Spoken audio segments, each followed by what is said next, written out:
de Gondwana a Ezequiel. Claro, ¿cómo hacemos? Mirá qué cambio ahora, de frente que Ezequiel? hiciste, ¿eh?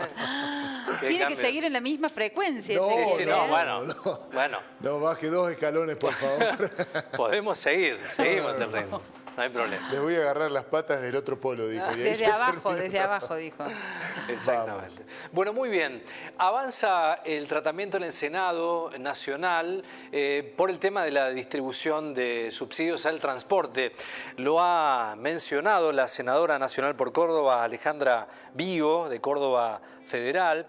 Este programa tiene como finalidad la distribución de los subsidios al transporte público de pasajeros bajo criterios equitativos para líneas urbanas y suburbanas de jurisdicción provincial, nacional y también de la Ciudad Autónoma de Buenos Aires. Para la implementación se va a crear un fondo de asignación con la suma de 164 millones. La senadora Alejandra Vigo ha calificado de urgente la necesidad de crear un boleto federal y acá no hay grietas políticas, ¿no? Acá todos acompañan estos proyectos, ¿no? Porque el colectivo como único medio de transporte, por ejemplo en Tucumán, tiene a 600.000 tucumanos que lo usan diariamente. Este servicio, según lo que recolectábamos de información, deja mucho que desear allí en aquella provincia, con muchos meses de paro, problemas graves sin solucionar, y con este contexto que tiene más del 70%, el 75% de subsidios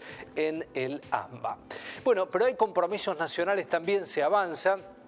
Sergio Massa, por ejemplo, en la línea del diálogo con los gobernadores del norte, ha prometido reducir asimetrías para el año próximo. Esto en la discusión del presupuesto. Fíjense el dato, 55% es lo prometido para AMBA y 45% la aplicación de subsidios para el resto del país. Si bien hay diferencias, se achicarían a lo que está planteado, por lo menos hasta este año, que es 76-24, más o menos. El AMBA recibe, el dato es contundente, 4.897 pesos por habitantes y Chaco, por ejemplo, 587. Son asimetrías que no pueden seguir existiendo. Hay un mayor costo de vida en el interior. ¿Por qué lo decimos? Porque, por ejemplo, el AMBA, debido al horario corrido, los usuarios realizan máximo 2 viajes por día en colectivo. En el interior, con el corte de actividades al mediodía, mínimo son 4 viajes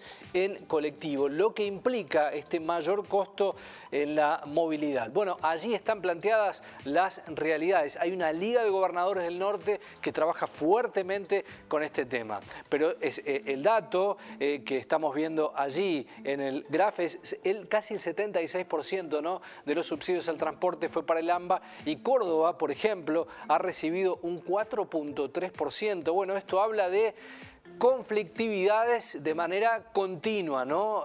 Para ustedes que nos están mirando, que utilizan el colectivo de modo habitual. Hay una intención de modificar esta estructura. Al respecto, dialogamos con Alejandro Pegoraro, que es responsable de la consultora Politicón de Chaco, para que nos comente la experiencia y cómo trabajan allí, en aquel lugar, también con esta asimetría en los subsidios.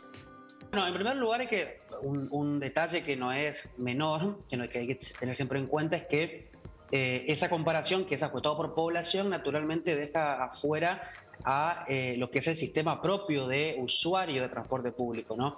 Naturalmente en el AMBA, prácticamente la totalidad o una gran porción del universo de población en esa región utiliza transporte público, y en las provincias, por supuesto que hay algunos con sistema de transporte un poco más fortalecido, más amplio, y en otros que se usa bastante menos. Aún así la asimetría es fenomenal, eso no queda ningún tipo de duda, pero en el caso puntual del Chaco, por ejemplo, el grueso del transporte público está en Resistencia y las localidades aledañas, también en ciertos puntos del interior, que con menor volumen, por supuesto, de unidades y de recorridos, y que eso genera que justamente el grueso de los usuarios estén en la Resistencia. ¿Cómo se explica? No tiene explicación lógica y técnica. Hay una explicación que viene de la mano a nivel histórico, ¿no? de un mayor esfuerzo del Estado Nacional en el Gran Buenos Aires por una serie de criterios poco claros vinculados a el tamaño poblacional, vinculado a la cantidad de población incluso que vive bajo situaciones un poco más complicadas en términos de desarrollo personal y social, y otra serie de cuestiones vinculadas a la movilidad urbana. En el caso del Chaco, ¿qué genera esto? Más allá de la explicación que, como te decía, no tiene un criterio lógico. Lo que genera es que el Estado provincial, así como pasa en otras provincias, tenga que hacer esfuerzos financieros mucho más importantes para poder sostener un valor del boleto. Pensemos que en el interior, obviamente que la consecuencia de toda esta asimetría en la distribución genera que el interior, el boleto sea más caro.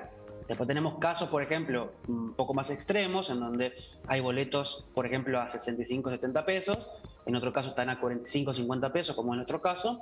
Entonces, para sostener ese valor del boleto ante un nivel de subsidio que sigue siendo bajo, el Estado provincial tiene que erogar recursos propios para poder sostener el nivel del boleto y que no impacte de lleno en los usuarios, que naturalmente generaría un boleto imposible de pagar para mucha gente.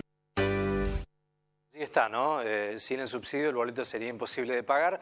Habla de la erogación grande que tienen las provincias respecto a estas asimetrías para cubrir el costo fundamentalmente de los subsidios. Hay un dato muy interesante que señala Alejandro Pecoraro, que tiene que ver con la Liga de Gobernadores del Norte, que reúne a 10 gobernadores de distintas provincias, y allí, como decíamos, en la primera salida no hay grietas políticas, ¿no? Básicamente allí hay toda una unidad que tiene que ver con cambiar un esquema histórico que envuelve a la Argentina en esta cuestión de argentinos de primera y argentinos de segunda. Esperemos que con la discusión de presupuesto 2023, con todo el entramado político que se viene armando para el próximo año, con la definición concreta de lo que está por lo menos prometido de mano de Sergio Massa, el ministro de Economía, esto empiece a cambiar, porque de esta manera no se puede continuar. Gracias, Ezequiel. Buenas noches. Muchísimas gracias.